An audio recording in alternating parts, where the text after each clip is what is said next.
So I mentioned earlier that we really don't have a firm number of how much is stolen each year from American businesses.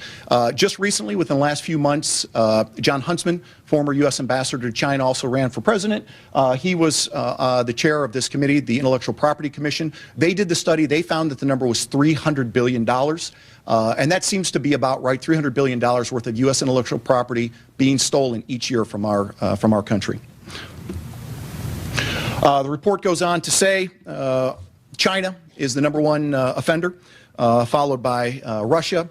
You also have Iran in there, Japan, Israel, our old friend the French, as well as some new players in there.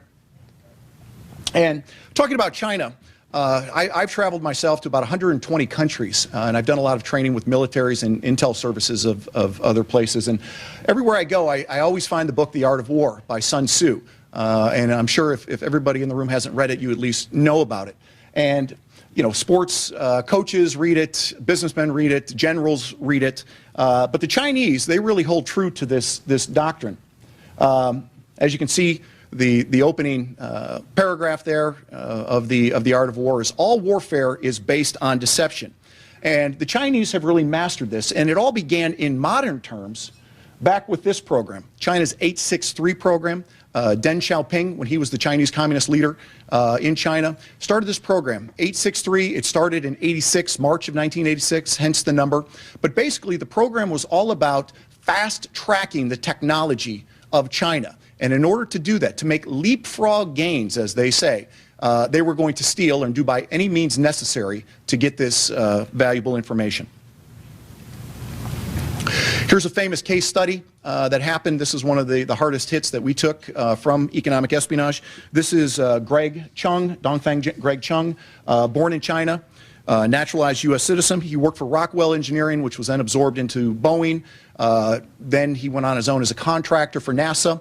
All this time, he had his secret clearance, and all this time he was working secretly for the Chinese.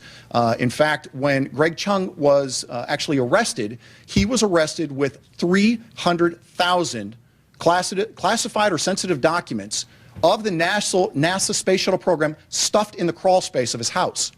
And what he was essentially doing, he would put his garbage out the night before, and then in the morning he'd take out one special bag that had the classified documents and leave that for his Chinese handlers, who would then pick up the classified documents in the morning.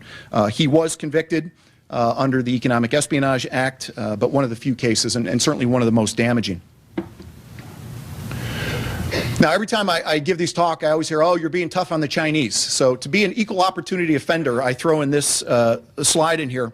If you remember from 2007, President Yang Zemin, he wanted to have his version of Air Force One for the Chinese. As part of that, he requested a 767 from Boeing. The plane was in Seattle. It then flew down to Texas, where it was going to be refitted with the nice leather seats and all the amenities that go in a presidential plane. While it was in Texas, the plane was rung with security, so nobody could mess with that plane. However, when the plane did make its way back to Beijing, the Chinese came out and said, oh, we found 27 audio devices hidden within the chairs and the seats within the plane. And the last time I told this story to some intelligence officers, I got the response, oh, good, so they didn't find the other 10. So